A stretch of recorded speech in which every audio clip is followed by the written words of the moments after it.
Insurance fraud in the UK has hit epidemic levels. It's costing us around £2 billion every year. That's almost £6 million a day. Deliberate crashes, bogus personal injuries, even phantom pets. The fraudsters are risking more and more to make a quick killing. And every year it's adding over £50 to your insurance bill.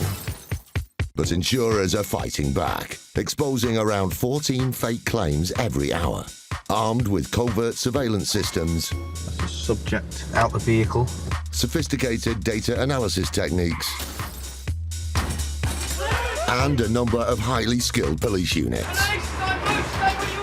They're catching the criminals red-handed. Just don't lie to us. All those con men, scammers, and cheats on the fiddle are now caught in the act and claimed and shamed.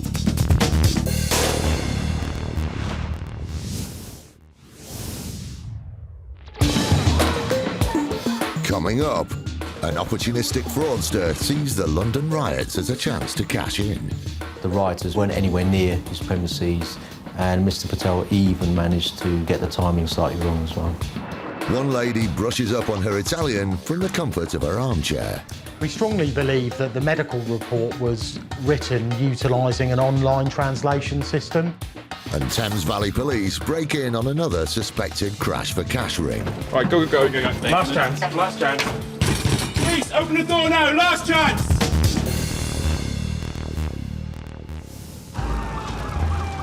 Back in the summer of 2011, the UK was hit with some of the worst riots in a generation. It's thought as many as 1,500 people were involved in 5 days of public unrest, causing millions of pounds worth of damage to buildings, businesses and homes. More than 5,000 crimes were committed in that time, and the insurance industry saw thousands of claims, costing around £200 million. The riots caused misery to hundreds and hundreds of businesses and individuals. Shop fronts were damaged, businesses couldn't trade, there was looting. As a result of the riots, Allianz Insurance dealt with 350 claims, and we'd paid over £11 million in claim settlements.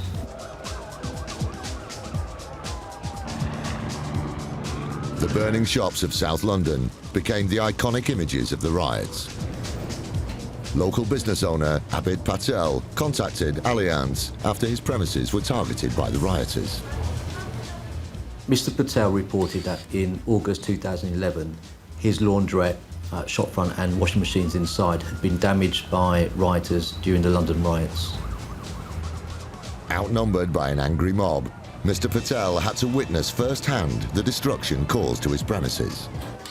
On the day in question, Mr. Patel decided to work late, and whilst working in laundrettes, he alleges that London rioters came, damaged the shop front and got inside. Being afraid, he retreated to the back of the premises, and subsequently the rioters ran amok within the laundrette and damaged 11 washing machines.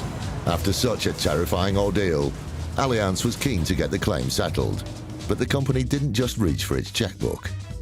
Despite the huge volume of claims, each one was still investigated, and the insurer discovered some dirty laundry.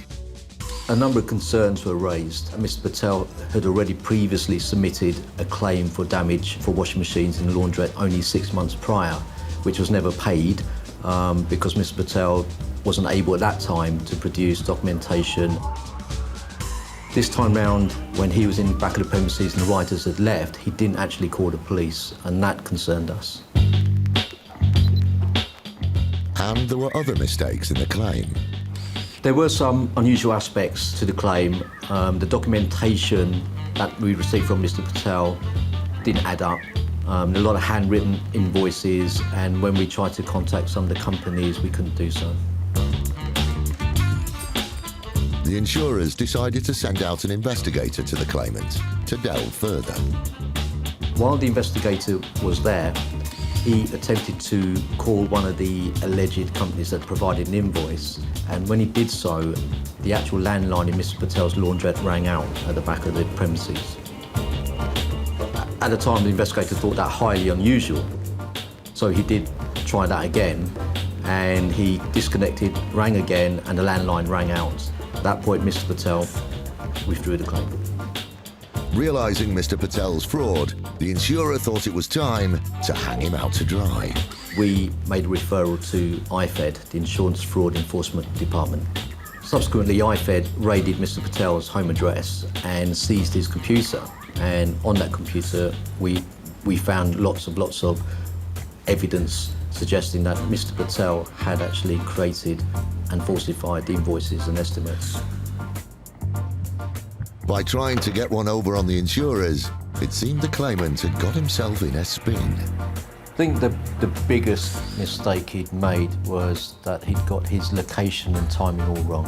When we contacted the police, they were able to confirm to us that the rioters they weren't anywhere near his premises, and Mr. Patel even managed to get the timing slightly wrong as well. The claim would have cost the insurance company £16,000, but the fraudsters' antics didn't stop there. As well as the claims submitted to Allianz, Mr. Patel had made claims to other insurers that they were near to settlement. That was for another £16,000. And when the police raided and took his computer, they found evidence that Mr. Patel was already in the process of making even more claims to more insurers. Mr. Patel was found guilty of 7 counts of fraud by misrepresentation. He was given a 16-month suspended sentence. Mr. Patel's attempt at putting in a claim as a result of the London Riots was cynical, but it was quite amateurish as well.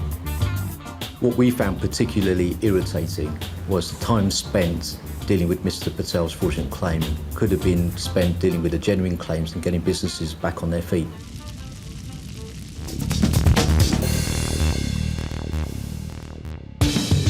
Still to come, a dog breeder is barking up the wrong tree with her paperwork.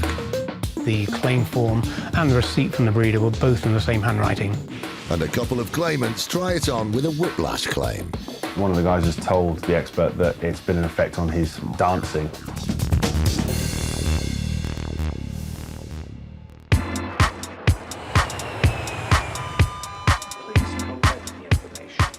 During the summer holiday peak season, up to 20 million Brits travel abroad. From Bognor to Budapest, many holidaymakers want to play it safe, covering lost luggage to cancelled flights, even the odd medical emergency. So many take out holiday insurance to give that extra bit of protection. Rome is a very popular holiday destination, particularly for people wanting to go for long weekend breaks, to visit the Colosseum, for example.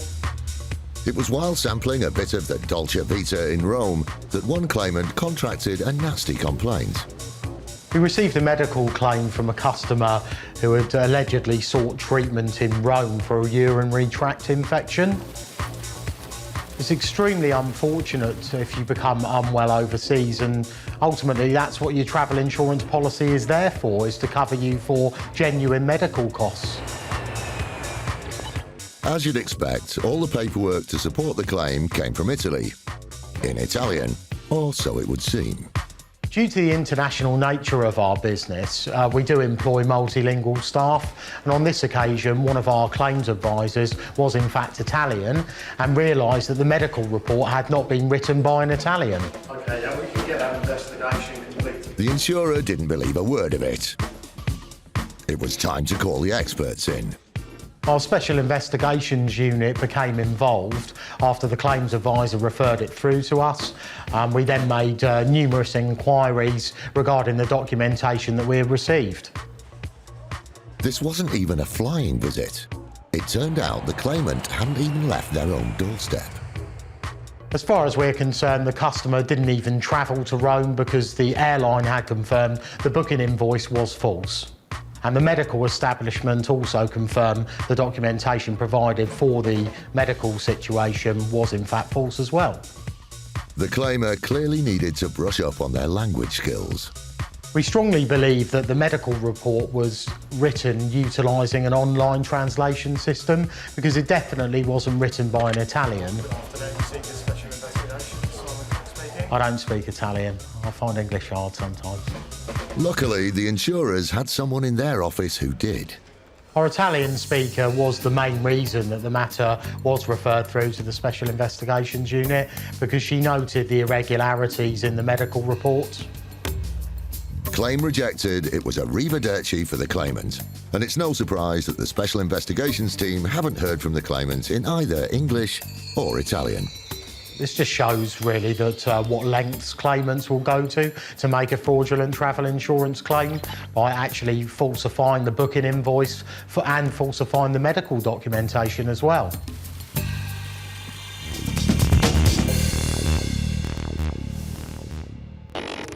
Crash for cash is becoming a major policing issue.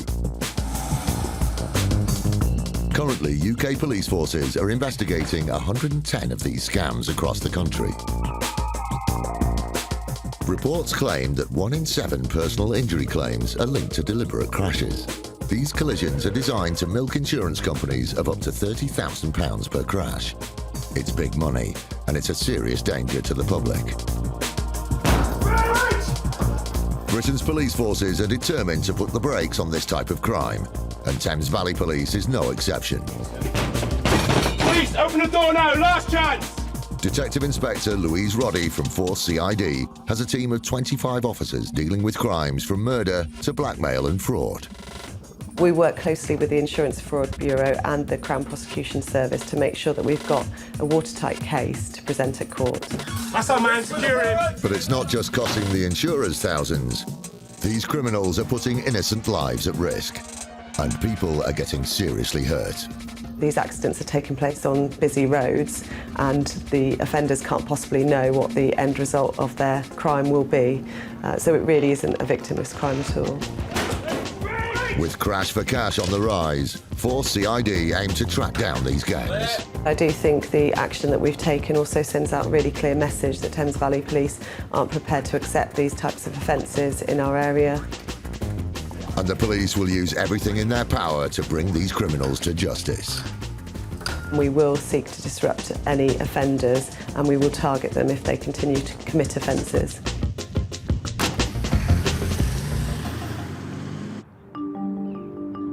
It's 7 a.m. Thames Valley Police are getting ready to raid a suspected Crash for Cash ring.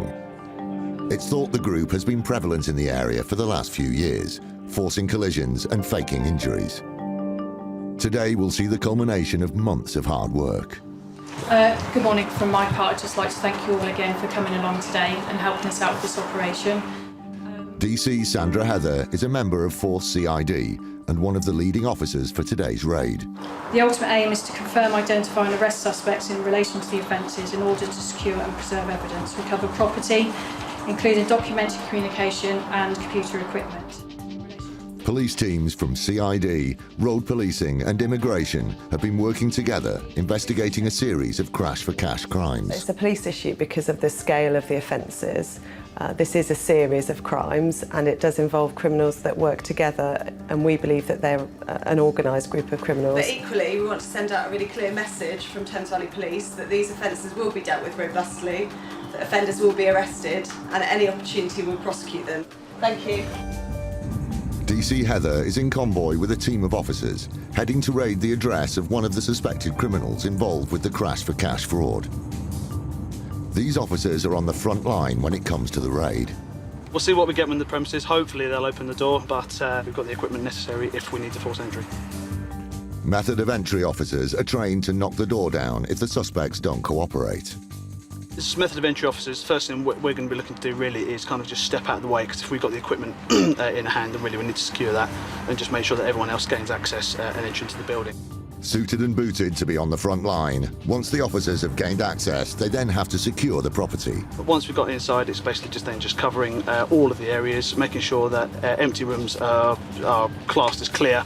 Gather everybody into one secure area so that we've got the most effective way to search around the premises, and then begin the search.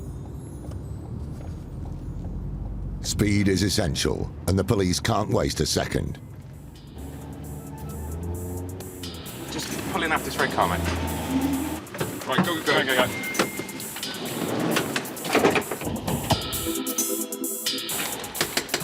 Police officers, open up! The suspected criminal could be destroying evidence or making a run for it, so they need to get in quickly.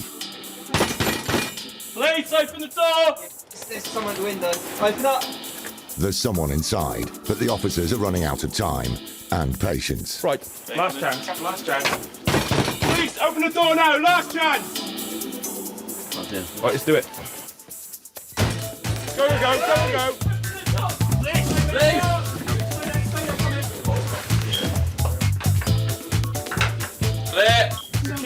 That's our man, secure him, that's our man! The suspected criminal is apprehended. Just confirm his name and identity. What's your name? Yeah, that's the man. Identified, it's time to put the handcuffs on. You're under arrest on suspicion of fraud and false representation. And we just hold him here till the arresting officers escort him out. Arrested, the suspected fraudster is escorted to the patrol car.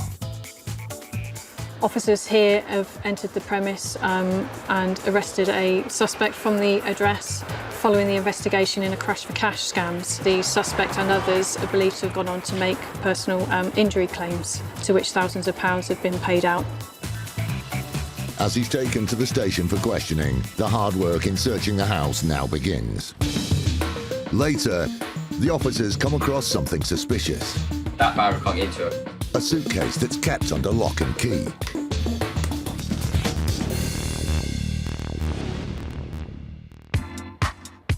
They say that a man's best friend is his dog.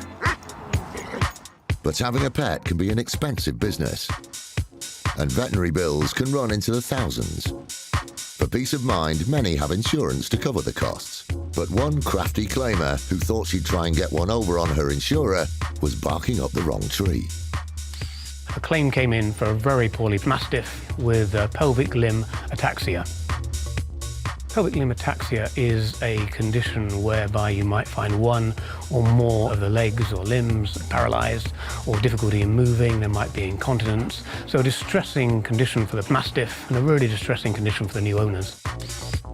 His name was Basil, and with the condition that it had, obviously we wanted to settle the claim as quickly as possible. Even though the owner had only had the dog for a few weeks, the insurer didn't think there was anything unusual about the claim. That is, until further inspection. One of the things that made us suspicious of the claim was when we investigated the claim form and the receipt from the breeder were both in the same handwriting. The insurer contacted the claimer to see if they could explain. When we probed the new owner and the breeder said the receipt had been written by her husband, and it was a bit of a fudge, which set alarm bells ringing. Okay, thanks. Bye-bye. Not convinced, the insurer approached the veterinary practices used by the breeder and the owner of the pet. And the breeder's veterinary practice showed that Basil had actually been to see that vet 3-4 days before that Basil had sold.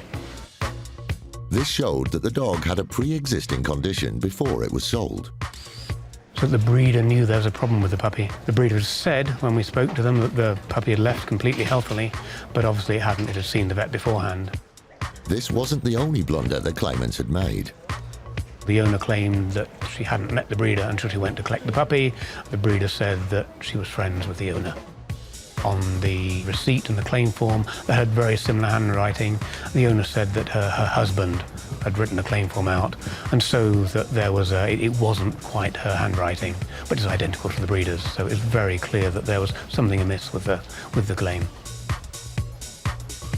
The dog owner and the dog breeder's stories just didn't add up. When challenged, the breeder became very evasive. She also met a lot of our questions with silence, which is indicative that there's a problem. Caught out, the breeder held her paws up. Eventually, she admitted that the condition was pre-existing, and when pushed further, she withdrew the claim and said, "I'll meet the cost of the veterinary fees myself." The insurer knew it was a shaggy dog story. This was an example of a breeder who got a puppy that she couldn't sell because it was poorly, and she'd asked a friend to pretend to buy the puppy, insure the puppy, and then claim for the veterinary fees that the breeder couldn't claim for because the puppy was already ill. The breeder had made a real howler and is well and truly in the doghouse.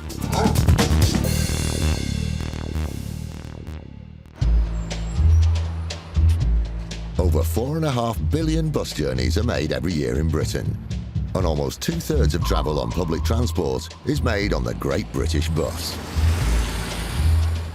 So it isn't very surprising that bus companies see their fair share of accidents. On the 20th of November 2010, at around about 4:30 in the afternoon, a van has overtaken one of our buses on the driver's side, and the wing mirror of the van has just come into contact with the side of the bus. It's a minor glance, really, no real signs of any movement or need for the bus driver to swerve or brake in any way. It was just before rush hour, and there were a few passengers on the bus. On the upper deck, there are two chaps sat at the back of the bus. They're generally sitting there. One's on his phone, one's chatting away rather animatedly to his friend. Annoyingly, he's got his feet on the seat, but they both seem to be very relaxed at that stage.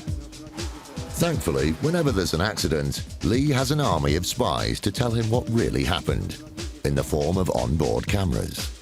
When you take into consideration that we're running both single-deck and double-decker buses in our services, you can expect there to be between 12 and 16 cameras on each of those buses, covering the inside and the outside of the bus. From looking at the CCTV, the accident really appeared to be a very minor one. This was certainly a very low energy impact. There's certainly no jolt that you can see from the footage, and I wouldn't have expected anyone to be injured in this situation. Hold on, let's have another look. You do see some general swaying, but it's nothing out of the ordinary that you or I would experience in travelling on a bus on a daily basis. With no one hurt and very little damage, there didn't seem to be anything to worry about. The minor nature of the impact is actually borne out by the fact that there was only around about £132 worth of damage caused to the bus. The damage to the van was so negligible that the chap didn't even bother claiming for the damage. However, some passengers saw it as an opportunity to take First Group for a ride. We received 2 injury claims from each of the guys on the bus. They've both got soft tissue injuries. The 2 passengers persisted with their claim, but were in for a bumpy ride. All told, these claims would be worth in the region of around about £3,300 each, plus costs. And a medical expert has said they're going to take around about 6 to 12 months for both of those injuries to heal. One of the guys has told the expert that he has been unable to lift anything heavy for about 6 weeks. And in addition to that, it's been an effect on his dancing. The claimants were obviously hoping to do a quick step to the bank. Naturally, when the claims handler is presented with these claims, the first thing he's going to question once he's seen the CCTV footage is how on earth could these 2 guys have even been injured? The camera never lies, and there was no footage to support their claim. You would expect to see a sudden jerking movement to support the claims that they were making, probably the neck going forwards and backwards, but there's no movement at all in this situation. So it's difficult to see how they were actually injured. Looking back though, there did seem to be some sudden movements. So there was a very fast movement when the chap jumped off his seat to look out the window and see what happened. The second quickest movement was probably both of them getting onto their mobile phones immediately. I'm not a betting man, but if I was, I would probably say that at the end of each of those phones was a no-win, no-fee solicitor. But that's just my opinion. Not believing a word of it, First Group turned the claim down. Were they to come back in the future, there are 2 things I would probably say is, first one, not to make a claim for excessive jolting causing you injury on a bus where the company you're claiming against is filming you. And secondly, keep your feet off the bus seats, please.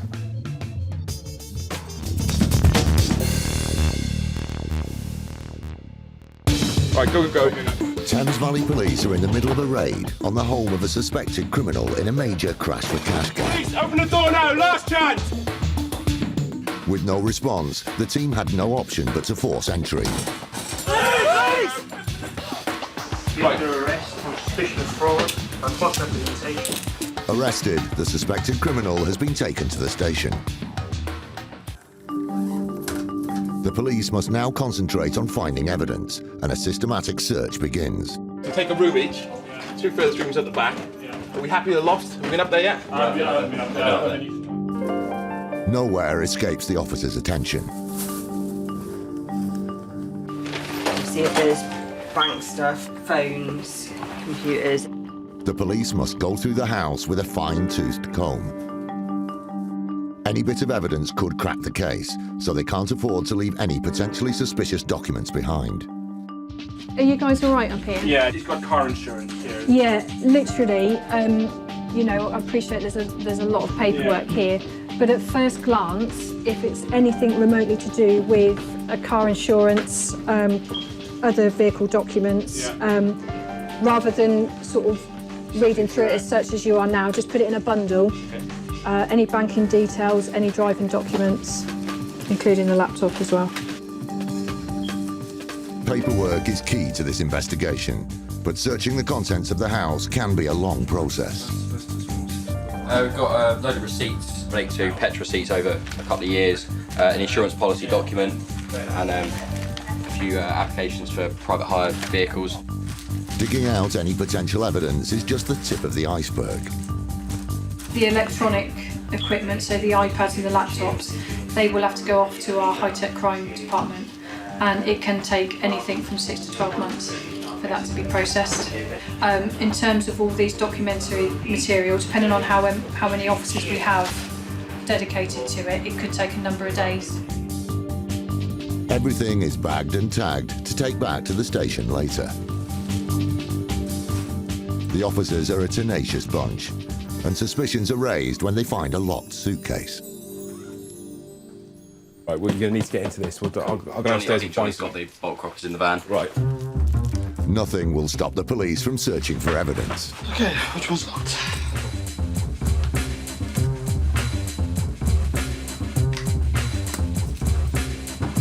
And their persistence usually pays off.